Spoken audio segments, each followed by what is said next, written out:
Since we're talking about like what other like just obstacles have you had to like overcome just in terms of pursuing like your dream. just passion and dream with Enda, and how like what kind of contribution has like just let's say Kickstarter like just how much of an impact has it made like to just the direction of where Enda is going? Because like I saw your target and it's already like and that's always like once it's past like your target, it's always a very good sign, because like it means people are like on your radar, they're watching. But again, as I say, it's a lot of work.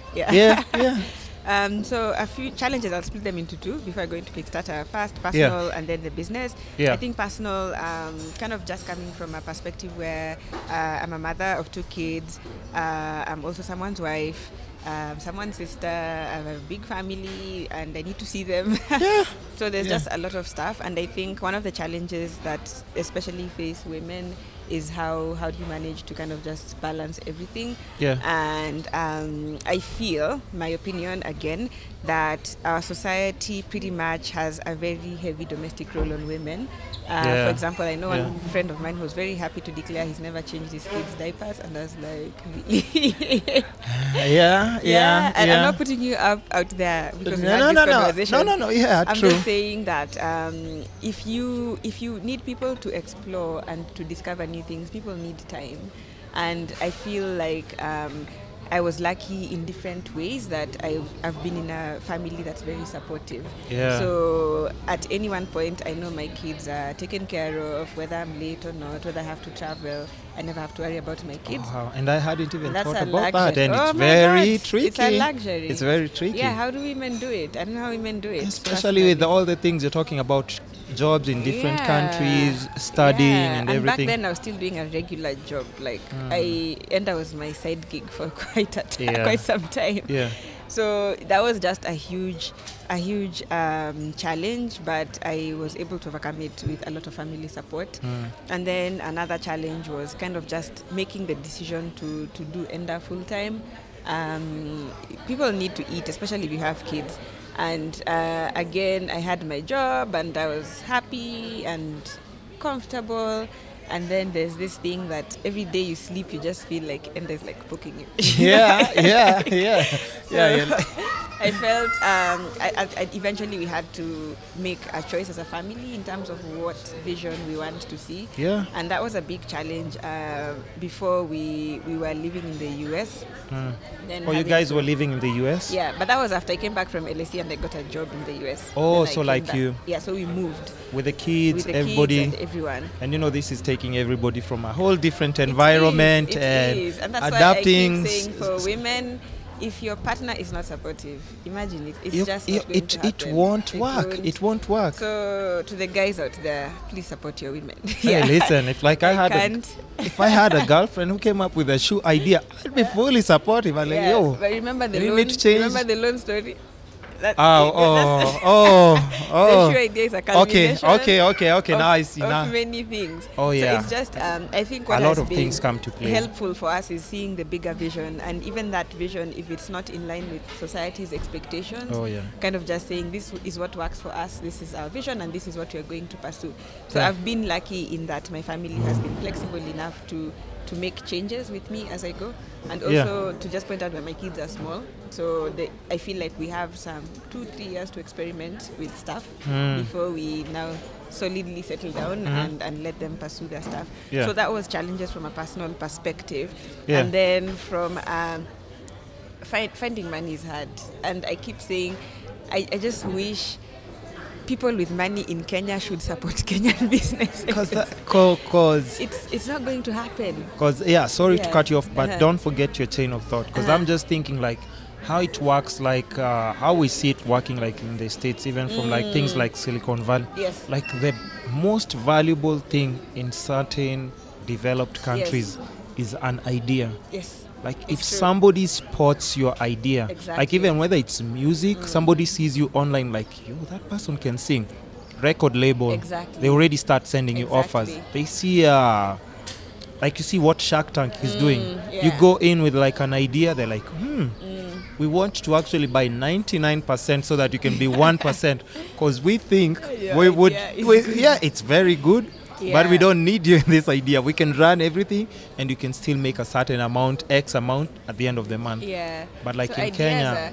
It's true. I think we have two problems. One is corruption. And sorry to say, I feel like we have... This is my opinion. Again, I feel like we have people with money who are not creative. So you're kind of like... A majority even. Yeah, like there's two elements. First, I accept that money is hard to make, so people want to protect it at all costs. But then also we have a lot of people with just money sitting in the bank. And there's a lot of our population, so many young people, so many ideas. Young people are very creative. Yeah. But then you have money sitting in a bank and a population with ideas that can't access that money.